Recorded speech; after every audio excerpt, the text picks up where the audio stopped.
Professor Nageswara కోసం మాట్లాడదామండి. ఆయన అంటే నాకు అభిమానమే. ఆయన ఒక జర్నలిస్ట్గా లేదా ఒక అంటే న్యూట్రల్ వ్యక్తిగా, న్యూట్రల్ మేధావిగా ఆయనకు ఒక ఇది ఉంది, ఇమేజ్ ఉంది. అలాంటి వాళ్ళు మాట్లాడే మాటలకి ఖచ్చితంగా జనాలు కనెక్ట్ అవుతారు. అలాంటి సమయంలో ఆయన మాట్లాడిన మాటలు నిజంగా ఈవేళ ఈ రాష్ట్రంలో ఉన్న తెలుగుదేశం కార్యకర్తల్ని, జనసేన కార్యకర్తల్ని తీవ్ర ఆగ్రహావేశాలకు లోన్ చేసిందండి.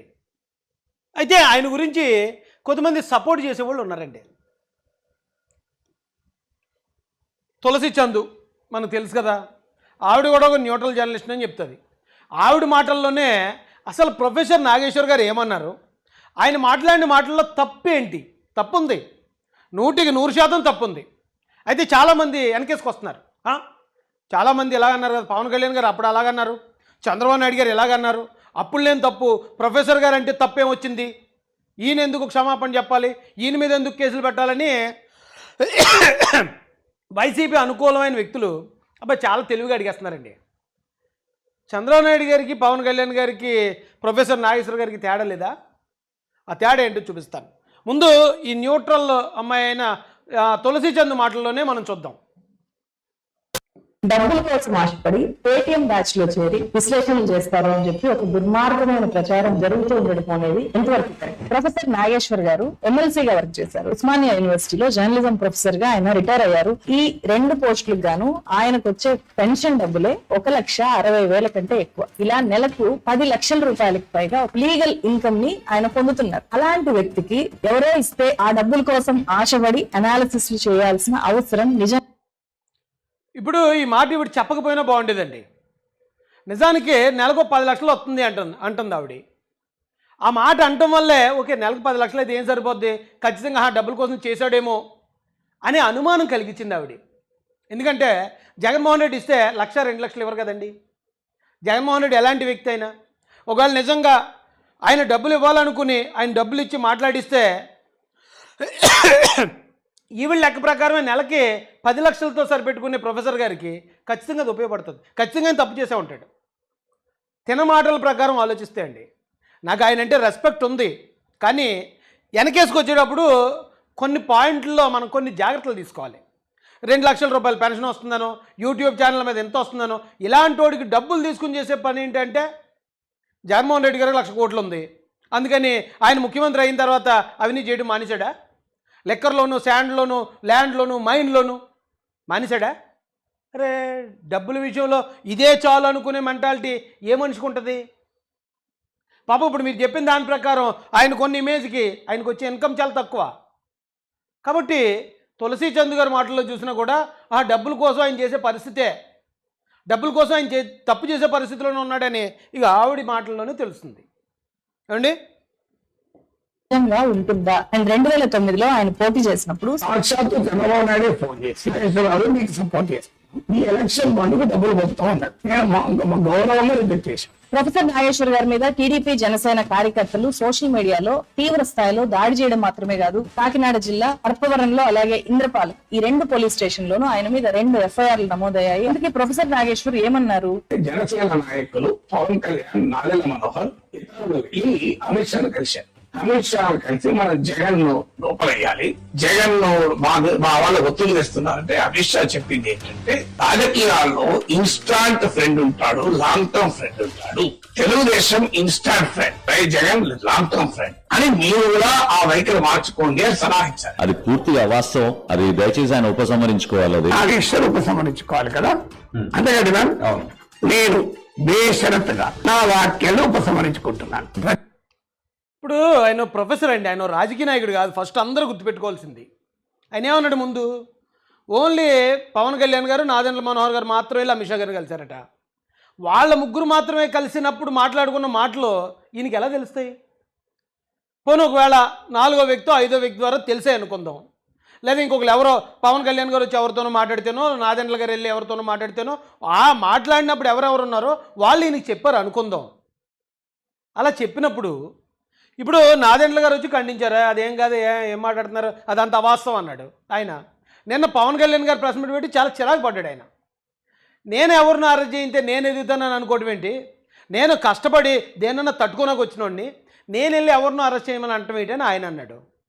ఆయన అన్నప్పుడు మరి నేనేం చేయాలి? నిజంగా ఆయన ప్రొఫెసరు న్యూట్రల్లో వాస్తవంగానే చెప్పేవాడు అయితే ఏం చేయాలి?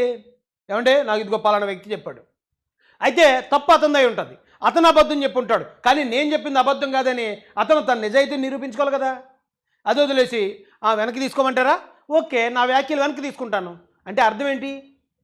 అంటే నోటికి ఏదొస్తే అది వాగేసి, నోటికి ఏదొస్తే అది చెప్పేసి, ఒకవేళ ఎవరన్నా వచ్చి తేల్పించబోయా నువ్వు ఇలాగ అన్నావు కదా అంటే లేదు నా వ్యాఖ్యలు వెనక్కి తీసుకుంటాను అంటే అది క్రెడిబిలిటీయా?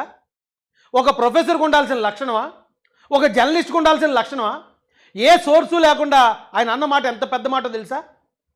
ఆ మాట వల్ల ఇగో పవన్ కళ్యాణ్ గారు, నాదెండ్ల గారు వెళ్ళారట, ఇప్పుడు అమిత్ షా గారు వాళ్ళు అందరూ కుమ్మక్క అయిపోయారట, తెలుగుదేశం పార్టీని ఏకాకి చేస్తారట అని అర్థం వస్తుంది. అందులో తెలుగుదేశం పార్టీ కార్యకర్తలందరిలో ఖచ్చితంగా ఏంటి ఇలా జరిగిందా అనే ఒక అనుమానం, అభద్రతాభావం పవన్ కళ్యాణ్ గారి మీదో లేకపోతే జనసేన వాళ్ళ మీదో ఏర్పాటు అయ్యే విధంగా కుట్ర పన్ని మాట్లాడిన మాట అది. క్రిమినల్ కాన్స్పిరసీ అది. అదేమో ఆషామాషిగా మాట్లాడిన మాట కాదు. అలాగే అమిత్ షా గారు కూడా ఈ రోజున చంద్రబాబు నాయుడు గారు కూటమి గెలిచిన తర్వాత ఇంతమంది ఎంపీలతో అదే అమిత్ షా గారికి అదే ఎవరు సపోర్ట్ ఇచ్చినప్పుడు వాళ్ళకి సపోర్ట్ చేశారు కదండి ఆయన. వాళ్ళెంతో నిజాయితీగా వాళ్ళ కూటమి ధర్మాన్ని ఇద్దరూ నిర్వర్తిస్తున్న క్రమంలో అమిత్ షా గారి క్రెడిబిలిటీ మీద, ఆయన మీద అనుమానం కలిగే విధంగా ఈయన మాట్లాడాడు. ఈ భారతదేశానికి హోంశాఖ మంత్రి, ఈ భారతీయ జనతా పార్టీలో నెంబర్ 2 స్థానంలో ఉన్న వ్యక్తి యొక్క క్రెడిబిలిటీని దెబ్బకొట్టే విధంగా మాట్లాడాడు. అదేమో ఆషామాషి విషయం కాదే. అది దేశ సార్వభౌమత్వానికి ఇవాళ నిజంగా అనుమానాలు వచ్చాయనుకోండి, చంద్రబాబు నాయుడు గారు మమ్మల్ని ఎలాగంటారా అని చెప్పి ఆయన అనుమానం పడితే ఇది దేశ సార్వభౌమత్వానికే ఇదొక గొడ్డలు పెట్టు కదా. స్థిరమైన ప్రభుత్వాన్ని కోల్చాలనే ఒక ప్రయత్నం కదా ఇది దేశద్రోహం కదా, రాజ్యద్రోహం కదా. ఇదేం చిన్న విషయం అంటారేంటి? అలాగే పవన్ కళ్యాణ్ గారు కూడా అక్కడికి వెళ్ళి అమిత్ షా గారితో మాట్లాడి ఆయన అలాగ అన్న వెంటనే సరే అని చెప్పేసి వచ్చారట అని ఆయన మీద లేనిపోయిన అనుమానాలు క్రియేట్ చేశాడు ఈయన. అంటే పవన్ కళ్యాణ్ గారు బీజేపీ కుమ్మక్క అయిపోయి తెలుగుదేశం పార్టీని ఏకాకి చేసేస్తున్నాయి, తెలుగుదేశం పార్టీని మోసం చేసేస్తుంది అనే ఒక బ్లేమ్ని పవన్ కళ్యాణ్ గారి మీద వేసేసాడు. ఎట్ ఏ టైం కూటమిలో ఉన్న 3 పార్టీలని కూడా ఆయన డిఫెన్స్లోకి నెట్టాడు. ఏ విధమైన సోర్స్ లేకుండా. అన్నిటికన్నా దారుణమైన విషయం ఇది. ఏ విధమైన సోర్సు లేకుండా అటు కేంద్ర ప్రభుత్వాన్ని ఇటు రాష్ట్ర ప్రభుత్వాన్ని బదనాం చేసే ప్రయత్నం చేస్తే అది తప్పు కదా. అంతేనా? అదేంటి ఆ మాత్రం దానికి ఇలాగంటారు ఏంటి? అదేమో పెద్ద విషయం కాదు అన్నట్టు అంటారు ఏంటిది? పోనీ ఈయన ఒకవేళ రాజకీయ నాయకుడు అనుకోండి, నిజంగా జగన్మోహన్ రెడ్డి ఆ మాట అన్నాడు అనుకోండి, ఓకే, నమ్మిన వాళ్ళు నమ్ముతారు, నమ్మని వాళ్ళు నమ్మరు, ఎందుకంటే అతను ప్రతిపక్ష నాయకుడు కాబట్టి పట్టించుకోరు. అదే మాట చంద్రబాబు నాయుడు గారు ఒకవేళ జగన్ గారిని అంటే నమ్మిన వాళ్ళు నమ్ముతారు, నమ్మని వాళ్ళు నమ్మరు. పవన్ కళ్యాణ్ గారు అంటే నమ్మిన వాళ్ళు నమ్ముతారు, నమ్మని వాళ్ళు నమ్మరు, ఎందుకంటే వీళ్ళందరూ రాజకీయాల్లో ఉన్నారు కాబట్టి ఒకళ్ళు విమర్శించుకోవడం కామనే అనుకుంటారు. ఇతనికి పని ఏంటి? ఇతను ఏ కారణం ఉందని చెప్పి ఇంత పెద్ద బ్లేమ్ని 3 పార్టీల మీద, 3 పార్టీల యొక్క ఆ బంధం మీద అనుమానం కలిగించే విధంగా ఒక న్యూట్రల్ బ్యాక్గ్రౌండ్ నుంచి వచ్చేసి అంత పెద్ద మాట అనేసి ఇప్పుడు వాళ్ళు ఎవయా తేల్చు, నువ్వు తేల్చకపోతే నేను మీకు కేసులు పెడతావు అనగానే ఏంటండి నా మాటలు ఉపసంహరించుకుంటాను అంటే ఒక మాట అనేసి ఆ మాట అంతా ప్రజల్లోకి వెళ్ళి లేనిపోయిన అనుమానాలు క్రియేట్ చేసిన తర్వాత నేను ఉపసంహరించుకుంటానంటే సరిపోద్దా? ఇప్పుడు ఎవడో వచ్చేసి పొడిచేస్తాడండి, పొడిచేసి చచ్చిపోతున్నాడు, చచ్చిపోక సారీ అండి నేను చూసుకోలేదండి నేను సారీ చెప్పేస్తున్నానండి అంటే వదిలేస్తారా? ఏం మాట్లాడుతున్నారు నాకు అర్థం కాదు. ఈయనకి ఏం పని ఉంది? ఈయన నిజంగా ఒకవేళ వైసీపీ కార్యకర్త అనుకోండి, వైసీపీ నాయకుడు అనుకోండి, ఇలాంటివి 100 అనుమానండి, 100 అనుమానం ఎవరు పట్టించుకోరు. తెలుగుదేశం జనసేన వాళ్ళు దాని గురించి పెద్దగా ఆలోచించరు, వైసీపీలో ఉన్నారు కాబట్టి అంటారులే అనుకుంటారు. అలాగే కార్యకర్తలు ప్రజలు కూడా దాన్ని పెద్ద పట్టించుకోరు. కానీ ఈయన ఏ బ్యాక్గ్రౌండ్లో ఉన్నాడు? ఈయనేమో కమ్యూనిస్ట్ బ్యాక్గ్రౌండ్ అంటాడు ఆయన. అలాగే నేను న్యూట్రల్ జర్నలిస్ట్ని అంటాడు. సోర్స్ లేకుండా మాట్లాడడం ఇంత పెద్ద బ్లేమ్. ఏం మాట్లాడుతున్నారండి? ఆయన మళ్ళీ ఆ తెలంగాణలో అరెస్ట్ చేస్తే కుదరదనేమో కొందరు, జర్నలిస్ట్ని అరెస్ట్ చేస్తే కుదరదు. ఏంటి జర్నలిజం ఇది? ఏమంటే గతంలో జర్నలిస్టులు ఎలా ఉండేవారో తెలుసా? ఏదన్నా ఒక వార్త ప్రచురించిన తర్వాత అది కనుక పొరపాటుని తెలిస్తే దానికి సరైన సోర్స్ లేకపోతే మరుసటి రోజు సవరణ ఇచ్చేవారు. ఏమంటే నేను ఇలాగ ప్రచురించాం, దయచేసి క్షమించండి, మేము క్షమాపణలు కోరుతున్నాం అని చెప్పేవారు. జర్నలిజం అంటే అదండి. నోటికి ఏదొస్తే అది వాగేయటం, వాగేసి జనాల్లో లేనిపోయిన అనుమానాలు అపోహలు క్రియేట్ చేసేయటం, మనం అనుకున్న ఒక పార్టీకి అనుకూలంగా దాన్ని ఫేవర్గా మార్చే ప్రయత్నం చేయటం, అదేం జర్నలిజం అది? నేను ఓ మాట చెప్తాను, కొంచెం ఘాటుగానే ఉంటుంది, ఏమనుకోకండి. ఇప్పుడు ఒక మహిళ ఉంది, పొట్టకూటి కోసం పడుపు వృత్తి చేస్తుంది అనుకోండి. పబ్లిక్గా ఆవిడ నేను పడుపు వృత్తి చేస్తున్నానని చెప్పి అందరికీ చెప్పి చేస్తుంది.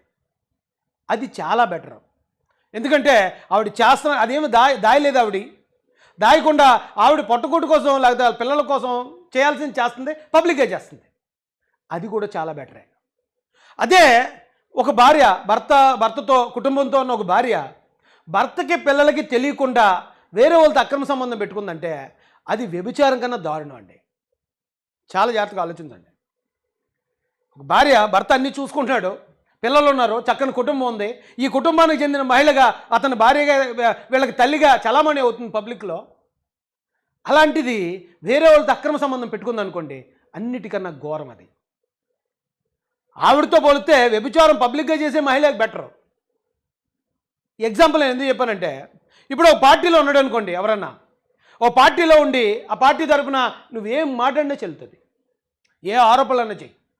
కానీ మనం ఉండేదేమో వేరే బ్యాక్గ్రౌండ్, న్యూట్రల్ బ్యాక్గ్రౌండ్. ఈ న్యూట్రల్ బ్యాక్గ్రౌండ్లో ఉంటూ మేధావిగా కొనసాగుతూ జర్నలిస్ట్గా కొనసాగుతూ మనం ఒక పార్టీకి అనుకూలంగా అక్రమ సంబంధం నేర్పడం అన్నిటికన్నా ఘోరం అండి. ఇది చాలా జాగ్రత్తగా ఆలోచించాలి. ఇప్పుడు ఇదే ప్రొఫెసర్ గారు ఉన్నారు, ఈయనకి ఇప్పుడు నిజం ఇంకో మాట చెప్పొచ్చండి. ఏ ప్రభుత్వ అధికారంలో ఉన్నా సరే జర్నలిస్టులకి లేకపోతే మీడియాకి ఆ ప్రభుత్వానికి వ్యతిరేకంగా మాట్లాడడం, ప్రజలకు అనుకూలంగా మాట్లాడడం అనేది అది జర్నలిజం యొక్క విధి, దాన్ని యాక్సెప్ట్ చేయొచ్చు. కానీ ఒక ప్రభుత్వాన్ని డిఫేమ్ చేస్తూ మరొక పార్టీకి మేలు చేయాలనుకోవటం మాత్రం తప్పు. ఇది ఎందుకు చెప్తున్నానంటే, ఒకసారి మీరు ఈయన గురించి ఈ వీడియో ఒకటి చూడండి. ఆ టాక్సీ డ్రైవర్తో మాట్లాడుతుంటే చెప్తున్నాడు, పట్టణాల్లో టీడీపీ ఉన్న గ్రామాల్లో ఇంకా జగన్ పట్ల గట్టిగా ఉన్నారు సార్. ఎందుకంటే చంద్రబాబు అయితే అడ్మినిస్ట్రేషన్ స్ట్రాంగ్ ఉంటుంది అనే భావన ఉంది, కానీ సంక్షేమ పథకాలు జగన్ పట్ల గ్రామీణ ప్రాంత ప్రజలు, పేద ప్రజలు చాలా క్లియర్గా ఐడెంటిఫై అవుతున్నారు అని చెప్పాడు. ఎలక్షన్కి ముందు అంటే ఒకవేళ ఒక జర్నలిస్ట్ ఉన్నాడండి, ఒక మీడియా హౌస్ ఉంది, ప్రభుత్వం ఏదైనా వ్యతిరేకంగా ఉండాలంటే. కానీ ఎలక్షన్కి ముందు మరి జగన్ గారుగా సీఎం, ఆయన సీఎంగా ఉన్నప్పుడు ఆయన్ని సపోర్ట్ చేస్తున్నాడు ఈయన. ఏమండి, ఆయన పరిపాలనలో జరిగిన అన్యాయాలు, అక్రమాలు, దారుణాలు మరి ఆయనకు కనిపించలేదా? గ్రామాల్లో ఎలా ఉంది, మళ్ళీ జగనే గెలిచేలాగా ఉన్నాడు అని ఒక న్యూట్రల్ బ్యాక్గ్రౌండ్ నుంచి ఆయన సపోర్ట్ చేయాల్సిన అవసరం ఏంటి? ఇప్పుడు తులసి చంద్ అడుగుతుంది, ఆయన పేటీఎం అవ్వాల్సిన అవసరం ఏంటి అంటుంది. మరి పేటీఎం అవ్వకపోతే ఆ పార్టీకి అనుకూలంగా మాట్లాడాల్సిన అవసరం ఏంటి? ఇక్కడ చూడండి ఒకసారి, ప్రతిపక్ష హోదా విషయంలో 2 నాలుకల ధోరణి ప్రొఫెసర్ నాగేశ్వర్ గారు ప్రదర్శించారు. ఇక్కడికి వచ్చేటప్పటికి చంద్రబాబు నాయుడు గారికి 23 వచ్చాయి, కొన్ని లాగేస్తే ప్రతిపక్ష హోదా పోద్ది అన్నాడు ఆయనే. అదే జగన్మోహన్ రెడ్డి గారి దగ్గరికి వచ్చేటప్పటికి అలాంటి రూలే లేదు, ఇన్ని సీట్లు వస్తే తప్ప ప్రతిపక్ష నాయకుడు హోదా ఇవ్వకపోవటం అనే రూలే లేదు అని ఎందుకు వచ్చింది? మరి ఇలాంటి పనులు ఈయన చేస్తున్నప్పుడు ఆయన పేటీఎం అంటే తప్పే ఉంది. మరి ఏ కారణంతో సపోర్ట్ చేస్తున్నాడు ఆయన? ప్రస్తుత వార్తల మీద ఒక 6 కనుక ఆకర్షించగలిగితే చంద్రబాబు నాయుడుకు ప్రతిపక్ష నాయకుడు హోదా కూడా పోతుంది. వల్లభనేని వంశీ మాట్లాడుతూనే ఉన్నారు కదా, అది వల్ల రాజకీయాల్లో జరుగుతుంది, ఇందులో అనుమానం ఏం లేదు. ప్రతిపక్ష నాయకుడు హోదా కూడా పోవచ్చు, తెలంగాణలో జరిగింది కదా, అందులో అనుమానం లేదు. జగన్ చిటికేస్తే చంద్రబాబు నాయుడుకి ఏమవుతుంది? ప్రతిపక్ష హోదా పోతుంది, అందులో అనుమానం. నా అభిప్రాయం బలంగా 10% స్ట్రెంత్ ఉంటేనే ప్రధాన ప్రతిపక్ష నేత హోదా ఇవ్వాలి, లేకపోతే ఇవ్వకూడదు అనేది రాంగ్ ఆర్గ్యుమెంట్. అది కోర్టులో ఉంది, తేలుతుంది. 10% అనే ప్రస్తావన రానేలేదు ఆంటనీ పక్షంలో. ఎందుకు చేస్తున్నాడు ఈయన? ఇది నా వైసీపీలో జాయిన్ అయిపోయి వైసీపీ అధికార ప్రతినిధిగాను వైసీపీ మేధావర్గంగాను మాట్లాడితే అది నేరం కాదు, అది తప్పు కాదు. ఎందుకంటే ఆయన మాటలు నమ్మినోడు నమ్ముతాడు, నమ్మనోడు నమ్మడం. ఈ న్యూట్రల్ ముసుగు ఏంటి? ఈ డ్రామాలు ఏంటి? మీరు చేసిన వృత్తి ఏంటి? మీ వెనకాతల బ్యాక్గ్రౌండ్ ఏంటి? ఇప్పుడు మీరు ప్రవర్తిస్తున్న ప్రవర్తన ఏంటి? మీ మాటలేంటి? ఇది దేనికి సంకేతం? ఇది మీరు వైసీపీకి ప్రోగా ఉన్నారు, పోనీ ఉండండి. ఇప్పుడు మీరు వైసీపీకి అనుకూలంగా మాట్లాడే మేధావిగా చాలామంది అవుతున్నారు, అవ్వండి. ఏ సోర్స్ ఉందని మీరు బీజేపీని, జనసేనని అంత దెబ్బ కొట్టి మాటలు మాట్లాడారు? కూటమిని విచ్ఛిన్నం జరిగే విధంగా, ఈ ప్రజలందరిలో భయాందోళన కలిగే విధానంగా, అనుమానాలు కలిగే విధంగా ఎందుకు మాట్లాడారు? ఎందుకు ఒక అబద్ధాన్ని క్రియేట్ చేశారు? ఆ అబద్ధాన్ని క్రియేట్ చేసి ఇప్పుడు నిజంగా మీ మాటలే కరెక్ట్ అనుకుని చంద్రబాబు నాయుడు గారు అయ్యో అయితే బీజేపీ వాళ్ళు మనకి ఇచ్చేస్తున్నట్టున్నారు, మనం ఇచ్చిన మద్దతు మనం ఉపసంహరించుకోవాలి అనే ఆ ఒత్తిడి తెలుగుదేశం కార్యకర్తల నుంచి వెళ్ళి ఒకవేళ ఏమైనా అలా జరిగితే కేంద్ర ప్రభుత్వం కూలిపోతే ఏంటి మీకు వచ్చే ఆనందం ఏంటి? ఎందుకు మీరు బీజేపీకి వెనుపోటు పడాలనుకున్నారు? ఎందుకు బీజేపీ ప్రభుత్వాన్ని కేంద్రంలో కోల్చాలనే ప్రయత్నం ఎందుకు చేశారు మీరు? అలాగే తెలుగుదేశం పార్టీకి జనసేన పార్టీకి కూడా విభేదాలు వచ్చి వాళ్ళిద్దరు విడిపోతే లాభం ఎవరు జరుగుతుంది? ఎవరికి లాభం చేకూర్చడానికి ఇవాళ ఈ రెండు పార్టీల మధ్యలోనూ ఈ లేనిపోయిన అనుమానాలు ఏ సోర్సు లేకుండా క్రియేట్ చేయాల్సిన అవసరం ఏంటి? అంటే మీరు ఇంత పెద్ద పెద్ద కుట్రలు పన్నేస్తారు, మీ మీద కేసు పెట్టకూడదు, కేసు పెడితే జర్నలిస్ట్ ముసుగేసేస్తారు, మేధావి ముసుగేసేస్తారు. ఏంటండి ఏం డ్రామాలు ఇవి? ఉంటే ఉండండి, వైసీపీలో ఉంటారా ఉండండి, వైసీపీకి అనుకూలంగా మాట్లాడే మేధావులు జర్నలిస్టులు చాలామంది ఉన్నారు. ఆ జర్నలిస్ట్ సాయను లేకపోతే మరొకరు అలాంటి వాళ్ళు చాలామంది ఆ ముసుగులో ఉన్నారు. అది ప్రజలందరికీ తెలుసు, మీ ముసుగు తెలుసు. మీరు వైసీపీలో ముసుగులో ఉన్నారని తెలిసి మీరు ఈ రోజున ఇంత పెద్ద బ్లేమ్ వేస్తే చూస్తే ఎలా ఊరుకోవాలి? ఇప్పుడు రాజకీయ నాయకులు ఉన్నారండి, నీ భార్య చెడ్డదంటే నీ భార్య చెడ్డదనుకున్నారు అనుకుంటే చూసేవాళ్ళకి వాళ్ళు రాజకీయ ప్రత్యర్థులు కాబట్టి తిట్టుకున్నారులే అంటారు. మీలాంటి వాళ్ళు వెళ్ళి ఫలానా వాళ్ళ భార్య ఇలా చేస్తున్నా పలానా చోట కనిపించిందంటే నమ్ముతారు ప్రజలు. ఎందుకు? మీరు న్యూట్రల్ ముసుగులో ఉన్నారు కాబట్టి, మీరు రాజకీయ నాయకులుగా లేరు కాబట్టి, రాజకీయ నాయకులు చేసే విమర్శలు మీరు చెయ్యరు అనే ఒక భావన ప్రజల్లో ఉంటుంది కాబట్టి విమర్శలు చేయాల్సిన అవసరం మీకేంటి? అసలు మీరు ఏమైనా పార్టీలో ఉన్నారా? మీరు ఏ పార్టీ తరఫున పనిచేస్తున్నారా? మీరు ఎక్కడైనా పోటీ చేస్తున్నారా? ఎందుకు చేయాలి విమర్శలు? మీరు విమర్శ అనేది రాజకీయ విమర్శలు ఏ సోర్స్ లేకుండా ఇప్పుడు జగన్మోహన్ రెడ్డి ఉన్నాడు, వాళ్ళ బాబాయ్ నాలే లేపేసుకుని చంద్రబాబు నాయుడు గారిని చంపేశారు అన్నాడు. ఎవరు కాదనలేదు, ఎందుకంటే రాజకీయ విమర్శ. అది వాస్తవాలు మేము ప్రజలకు చెప్పాం, ప్రజలు తీర్పిచ్చారు. అలాగే కోడికత్తి చంద్రబాబు నాయుడు గారిని చంపించారు అన్న ఇప్పటికే అంటున్నాడు. రాజారెడ్డి గారి దగ్గర నుంచి రాజశేఖర రెడ్డి గారు, వివేకానంద రెడ్డి గారిని కూడా ఆయన చంపేశాడు, చంద్రబాబు నాయుడు గారు చంపించారు అంటున్నాడు. ఇప్పుడు అది రాజకీయ విమర్శ, ప్రజలు ఎవరు పట్టించుకోరు. మీకు పని ఏంటి? మీరు ఏ రాజకీయ పార్టీలో ఉన్నారు? మీరు ఎందుకు తెలుగుదేశం పార్టీని, జనసేన పార్టీని, బీజేపీ పార్టీని విచ్ఛిన్నం చేసి తద్వారా జగన్మోహన్ రెడ్డి గారికి మేలు చేయాలనే ఈ ద్వంద్వ నీతి ఏంటి? ఎంత పెద్ద కుట్ర ఇది! అటు కేంద్ర ప్రభుత్వాన్ని ఇటు రాష్ట్ర ప్రభుత్వాన్ని అస్థిరపరచాలనే మీ కుట్రకే దేశద్రోహం కేసు పెట్టినా కూడా తక్కువే. ఇదేమి జర్నలిస్టులకి వాక్ స్వాతంత్రపు హక్కు లేకపోతే భావ ప్రకటన స్వేచ్ఛగా రాదు. ఇది కుట్ర, ఇది కాన్స్పిరసీ, నేరం ఇది.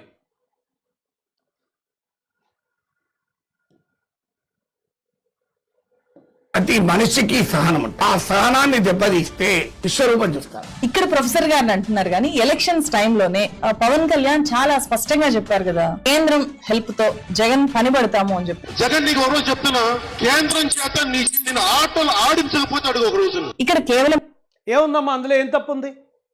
గతంలో కూడా ఆయన మీద కేసులు పెట్టి ఆయన జైలు పెట్టింది కేంద్ర ప్రభుత్వమే కదా. గతంలో వాళ్ళ తండ్రి అధికారాన్ని అడ్డు పెట్టుకునే ఆయన 1,00,000 కోట్లు చేశాడని 40,000 కోట్లు అంతా అటాచ్ చేసి ఆయన జైలుకి పంపించారు కదా, అదే కేంద్ర ప్రభుత్వం. తర్వాత మరి ఇప్పుడు ఆయన ముఖ్యమంత్రి అయిన తర్వాత అక్కడ లెక్కర్లోను శాండ్లోను ఇంత కుంభకోణాలు బీభత్సంగా జరిగాయి కదా. జరిగినప్పుడు ఆయన మీద చర్యలు తీసుకోవాలంటే ఆయన రాష్ట్ర పరిధిలో ఉండే నేరాలు చేయడు. ఆయన సిబిఐ ఈడీ రేంజ్లో ఉంటాయి ఆయన నేరాలు. మరి సిబిఐ ఈడీ రేంజ్లో ఉన్న నేరాలని కట్టడి చేయాలంటే కేంద్ర ప్రభుత్వం కదా చేయాలి. అవును, కేంద్రంతో చెప్పి మీకున్న మీ అవినీతిని అంతా బయట తీస్తారంటే ఏం తప్పు వచ్చింది? పోనీ ఆ మాట ఆయన అన్నాడు సరే, మరి ఆ మాట ఆయన పబ్లిక్గా అన్నవాడు ఈరోజు ఎందుకు ఒప్పుకోడు? నిజంగా అవును నేను అడిగాను, ఆయన నేరాలు ఉన్నాయి కాబట్టి అరెస్ట్ చేయమని అడిగానని ఒప్పుకుంటాడు కదా. ఆయన నిజంగానే ఉంటే ఆయన వేళ వచ్చి ఖండించాడు. ఖండిస్తే మరి ఇదే ప్రొఫెసర్ నాగేశ్వరరావు ఏమంటే ఎందుకు ఖండిస్తున్నారు మీరు పలానా వాళ్ళతో అన్నాడు కదా, పలానా వ్యక్తి నాకు చెప్పాడు, ఇప్పుడు నా క్రెడిబిలిటీ దెబ్బ ఇలా ఉంది కాబట్టి నేను దాన్ని బయట పెడుతున్నాను, ఇదిగో నా సోర్స్ అని బయట పెట్టకుండా ఎందుకు ఆయన తోక ముడిచాడు? ప్రొఫెసర్ నాగేశ్వర్ గారు ఎందుకు తోక ముడిచాడు? ఎందుకు మాట్లాడిన మాటని నేను వెనక్కి తీసుకుంటున్నానని ఎందుకు అన్నాడు? అంటే అది అబద్ధం అనే కదా. అంటే ఇది కుట్రపూరితంగా చేశాననే కదా ఆయన అర్థం. ఇది జగన్ గారికి మేలు చేయడానికి ఈ రెండు ప్రభుత్వాలను కూడా అస్థిరపరచడానికి ఒక కాన్ఫరెన్స్ని తెర మీద తీసుకొచ్చాడనే కదా అర్థం. ఆయనకి ఎలా సపోర్ట్ చేస్తారమ్మా? ఆయన మంచి చేసినప్పుడు ఆయన మంచి అందాం, ఆయన తప్పు చేసినప్పుడు తప్పు అని చెప్పి తీరాలి. ప్రొఫెసర్ నాగేశ్వర్ గారే తన మాటలను ఉపసంహరించుకోవాలి, ఆయనే క్షమాపణలు చెప్పాలి అని అడగడానికి కనీసం ఏపీలో ఉండే రాజకీయ నాయకులకి, రాజకీయ పార్టీలకి నైతికత ఉందా అని చెప్పి కూడా ఖచ్చితంగా అడగాలి. లడ్డూలో తిరుమల వెంకటేశ్వర స్వామి ప్రసాదం లడ్డూలో నాసి రకమైన ఇంగ్రీడియంట్స్ కాకుండా ఎనిమల్ ఫ్యాట్ కూడా వాడారని, ఏది ఘీ బదులు. భక్తుల మనోభావాలన్నీ విలవిల్లాడిపోయేలాగా చేసి ఇప్పుడు కామ్ గా అసలు ఏమైంది, కలిసిందా లేదా? మా తులసి ఆ మాట సీఎం గారు చెప్పింది కాదు, NDDB lab report. NDDB lab కదా పంపిస్తే ఆ రిపోర్ట్ వచ్చింది, ఆయన అదే చదివారు. ఒకవేళ ఆ మాటలు వెనక్కి తీసుకోవాలి, క్షమాపణ చెప్పాలంటే ఎన్డీడీబీ ల్యాబ్ చెప్పాలి, అంతే తప్ప ఆ రిపోర్ట్ చదివినందుకు చంద్రబాబు నాయుడు గారు చెప్పరు. సరే పోనీ దానికి దీనికి ఎందుకు లింక్ పెడుతున్నారు మీరు? ఇంకోటి అంటది ఈవిడి అని చెప్పి క్లియర్ గా చెప్పకుండా వదిలేశారు. ఎన్నికల ప్రచారంలో పవన్ కళ్యాణ్ గారు ఏమన్నారు? 29,000 పై దాదాపు 30,000 మంది అమ్మాయిలు మిస్ అయిపోతే దాంట్లో 14,000 మంది తిరిగి వచ్చారని చెప్తా ఉన్నారు పోలీసు. మిగతా 18,000 మంది ఏమయ్యారు? అది ఎంతవరకు నిజము? కొన్ని అధికారంలోకి వచ్చిన తర్వాత ఏమైనా విచారణ చేశారా? వాటిని ఏమైనా ఇప్పుడు ఉపసంహరించుకుంటున్నారా? క్షమాపణలు అక్కర్లేదు, కనీసం ఉపసంహరణ ఉందా? ఇలాంటి రాజకీయాల్లో విమర్శలు ప్రతి విమర్శలు కామన్ అమ్మా. ఒకవేళ మీకు తెలియదేమో, ఇప్పుడు నువ్వు ఉన్నావు తులసి, నువ్వేం చేయాలి, ఎక్కడ ఏది ఉంది, ఏది వాస్తవం ఏది అవాస్తవం అనేది నువ్వు చాలా వీడియోలు సోర్సులతో పాటు చేస్తావు. ఎందుకు సోర్సులు పెడతావు? ఇప్పుడు ఈవేళ నువ్వు ఈ వీడియోలో కూడా వాళ్ళు ఏం మాట్లాడారంటానికి సోర్సులు ఇక్కడ యాడ్ చేసావు. ఎందుకు సోర్సులు పెట్టావు? సోర్సు లేకుండా చెప్పలేకపోయావా? ఎందుకంటే సోర్సు లేకపోతే మనం చెప్పేది నిజమని ప్రజలు నమ్మరనే కదా.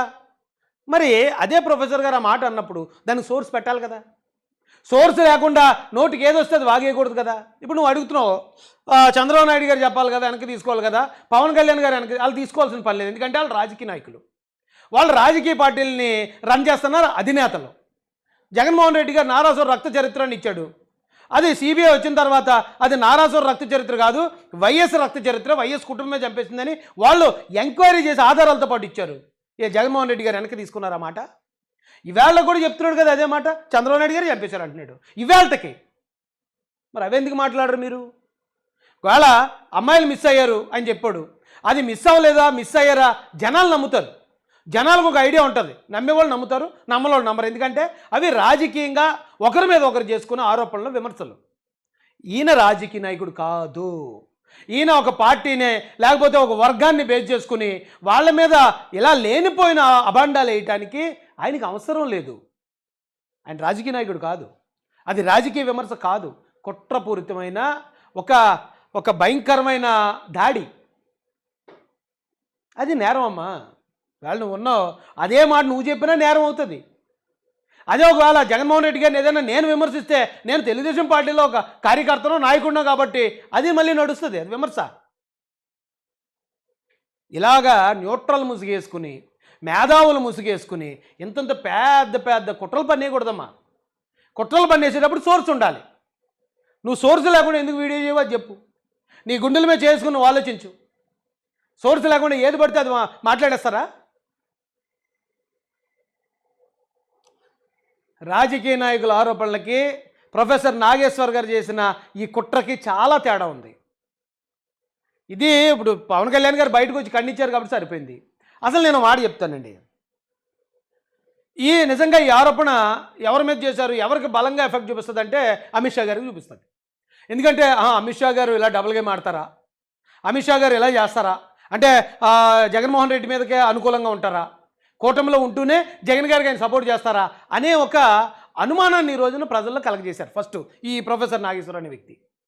నిజానికి ఇది ఖండించాల్సింది ఎవరు? పవన్ కళ్యాణ్ గారో, తెలుగుదేశం వాళ్ళు, లేకపోతే ఇంకొకరు కాదండి. ఎవరు ఖండించాలి? వైఎస్ జగన్మోహన్ రెడ్డి గారు ఖండించాలి. ఎందుకు ఖండించాలి? ఇప్పటికీ జగన్మోహన్ రెడ్డి గారి దగ్గర కొన్ని గొర్రెలు ఉన్నాయి.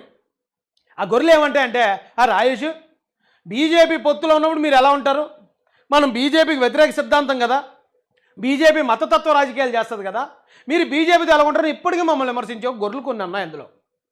ఆ గొర్రెలకి అదేంటి ఇంత మాట అన్నప్పుడు జగన్మోహన్ రెడ్డి గారు వచ్చి అబ్బాయి మేము అలా కాదు, మేము వీళ్ళందరూ అనుకున్నట్టు మతతత్వ పార్టీతో మేము ఉండం, మేము కాంగ్రెస్ బ్యాక్గ్రౌండ్తో వచ్చిన వాళ్ళం, లౌకిక బ్యాక్గ్రౌండ్తో వచ్చిన వాళ్ళం, కాబట్టి ఆయనకి నేను ఎలాగ శాశ్వత మిత్రుని అవుతాను కానే కాదు అని ఆయన ఖండించాలి. ఎందుకు ఖండించలేదు?